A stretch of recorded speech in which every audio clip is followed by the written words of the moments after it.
देखो स्टूडेंट्स, ये important question है, ये लॉन्ग क्वेश्चन का। अब बाइनोमियल डिस्ट्रीब्यूशन इसके पहले भी बतला दिए क्या, डिफरेंशियल इक्वेशन, होमोजेनियस और लीनियर। इसके पहले भी और बतलाए थे एलपीपी। सब लॉन्ग क्वेश्चन और इम्पोर्टेंट क्वेश्चन और वर्किंग रूल बतला रहे हैं। तो क्या करना होगा, खूब शेयर करना है और कमेंट भी करना होगा, लिखना होगा। तो देखो बाइनोमियल डिस्ट्रीब्यूशन में क्या क्या चीज़ होता है, बाइनोमियल डिस्ट्रीब्यूशन के बारे में बतला देते। फिर ये कुछ भी नहीं है। जैसे मान लो किसी का दिया निकालना होगा प्रोबेबिलिटी, तब प्रोबेबिलिटी में ध्यान देना, एक P होता है और एक Q होता है। P का मतलब सक्सेस और Q का मतलब फेलर। यार ये होने वाला ही नहीं होने वाला, हेड आने वाला तो हेड नहीं आने वाला, बस।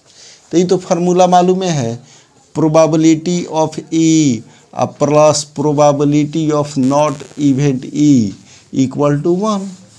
तो ये P plus Q equal to क्या हो गया, 1।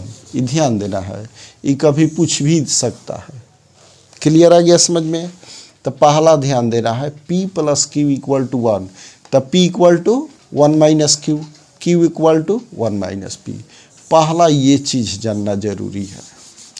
अब इसमें देखो प्रोबेबिलिटी का मतलब, प्रोबेबिलिटी डिस्ट्रीब्यूशन का फॉर्मूला होता है P x equal to R equal to NCR P power R और Q power N minus R। यही फार्मूला है। अब देखो, जिसे मान लो दो सिक्के उछाले,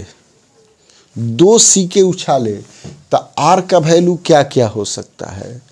जिसे मान लो हेड के बारे में लिखना होगा, तो ऐसा हो सकता है कि नो हेड भी आएगा, 1 भी हेड आएगा और 2 आएगा। क्लियर हो गया? यानी 0 का मतलब वो नहीं है, 1 का मतलब वो एक बार आया है, 2 का मतलब 2 बार आया है। तो यहाँ पर जिसे मान लो कि हमको 2 कॉइन्स थ्रो किए, 2 कॉइन्स के, तो इसमें अगर 3 कॉइन्स, 4 कॉइन्स, 5 कॉइन्स कुछ भी हो, तो हम एक ही कॉइन्स से बनाएंगे। याद रखना, हेड और टेल पर। तो हेड का भी 1/2 आएगा, तो टेल का भी 1/2 होगा। और जितना टाइम्स कॉइन्स रहेगा वो n हो जाता है। क्लियर? P और Q समझ में आ गया? P माने होने वाला, Q माने नहीं होने वाला, वो चीज़। और इसी फार्मूला पर 0 का मतलब वो नहीं है, 1 का मतलब एक बार। तब देखो ध्यान देना है, ये मीन, ये भी फार्मूला याद कर लेना होगा। ऑब्जेक्टिव क्वेश्चन में मीन पूछेगा तो इसका फार्मूला होता है NP। और वेरिएंस पूछेगा, वेरिएंस, तो इसका होता है NP और Q। हो गया?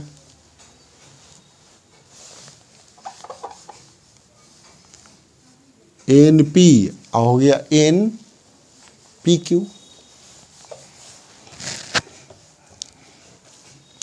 तो यहाँ पर इसका वैल्यू क्या दिया हुआ है, 4। और इसका वैल्यू क्या दिया है, 4/3।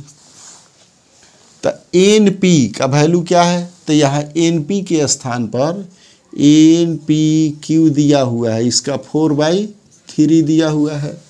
तो NP के स्थान पर क्या लिखेंगे, 4 × Q, 4 × Q इक्वल टू 4/3।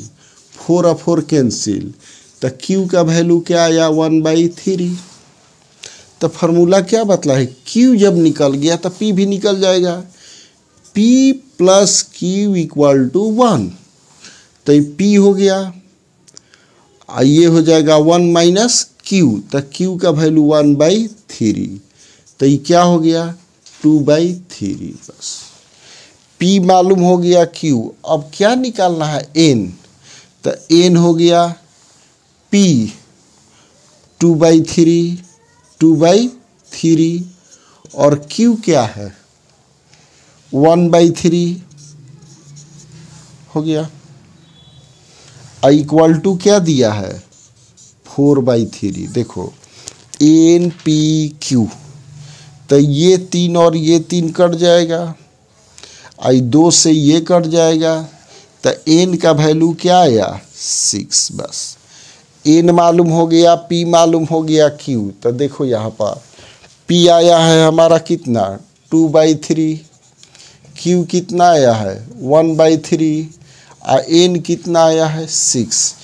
जब N 6 है तो R क्या क्या हो सकता है 0 1 2 3 4 5 6।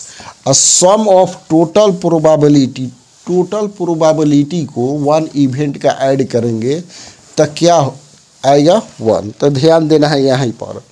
देखो इसमें क्या ट्रिक है, अगर P x = 1, P x = 0, P formula बतला रहे हैं 2, P x = 3 plus P x = 4। मान लो ये दिया हुआ है, चाहे मान लो P x = 5, मान लो प्लस P x = 6, यही। तो टोटल प्रोबेबिलिटी कितना होगा 1। तो यहाँ ध्यान देना है कि अगर पूछ दे P x 3, इसका मतलब 0 से 3 तक, लेस देन 3 और 3, तो इतना जोड़ना पड़ेगा हमको। अगर यहीं पर क्वेश्चन क्या पूछ रहा है ग्रेटर देन 1, माने यहाँ से यहाँ तक का हमको समेशन निकालना है, तो ये इधर ला देंगे, बस यही तो ट्रिक है। अगर देखो ये क्या पूछ रहा है लेस देन 5, यानी इधर वाला सब ऐड करना है, तो इसको उधर माइनस कर देंगे, बस आ गया समझ में। तो यहाँ पर देखो अब A बनाना है हमको, तो A में दिया हुआ है क्या P x > 1, माने 1 से लेकर 6 तक, यानी 0 नहीं है, तो इसका फार्मूला हो जाएगा 1 - P x = 0। तो ये 1 हो गया माइनस P हो गया, x = 0 का निकालना है, तो R के स्थान पर क्या रखेंगे 0, R के स्थान पर यहाँ क्या रखेंगे 0। तो फार्मूला देखो N यानी 6 C R, P कितना है 2/3, पावर क्या होगा R = क्या रखना है 0, तो 0 हो गया। फिर 1/3 N - R यानी 6 - 0, तो क्या आएगा 6।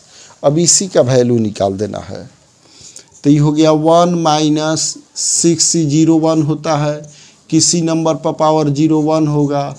अब इसको 6 बार इंटू करेंगे, 3 × 3 × 3 × 3 × 3 × 3, तो 999 9 × 9 × 9, तो होगा 81 में 9 से गुना कर देते हैं, तो ये हो गया 9 8 9 72, यानी 729 729 1/729 नीचे होगा। अब इसके बाद एलसीएम ले लेते हैं 729, तो यहाँ पर आ जाएगा 729 इधर -1, तो आंसर आया 728/729 आंसर हो गया। यानी ये क्वेश्चन कंप्लीट। अब इसी तरह से हमको क्या निकालना है बी में लेस देन इक्वल टू 5,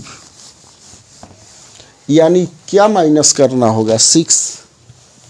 तो यहाँ पर p हो गया, x लेस देन 5 पूछ रहा है, तो 1 में क्या घटाएंगे p, x इक्वल टू 6, क्योंकि 0 से 6 तक होगा तो हमको 0 से 5 निकालना है, तो 6 उधर माइनस कर देंगे। तो अब r के स्थान पर हमको क्या लिखना होगा 6।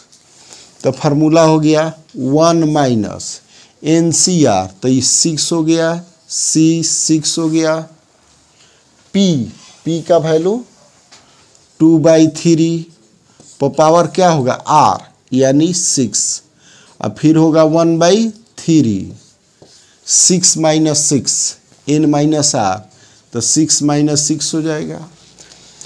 अब सवाल हुआ ये कि 1, इसका तो 1 होगा, माइनस 2 को 6 बार गुना करेंगे तो क्या होगा 2 दूनी 4 दूनी 8 दूनी 16 दूनी 32 दूनी 64 हो जाएगा। अब 3 को 6 बार गुना करेंगे तो कितना आया था 9 9 81, 81 में 9 से 9 72, 9 729 हो गया।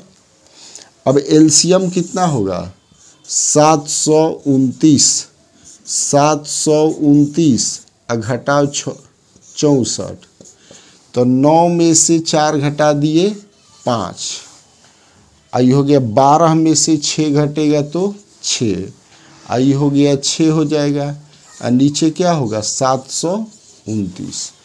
तो ये दोनों क्वेश्चन आ गया समझ में। तो ये अभी बतला दिए बाइनोमियल डिस्ट्रीब्यूशन जो 5 नंबर का क्वेश्चन आता है। अब ये मेन समझना है। तो इसमें ऑब्जेक्टिव क्वेश्चन भी मीन पूछेगा तो उसका फार्मूला NP, वेरिएंस का फार्मूला ANPQ, और यहाँ P और Q में रिलेशन सब बतला दिए। तो इसको अच्छा से प्रैक्टिस करना है। ओके।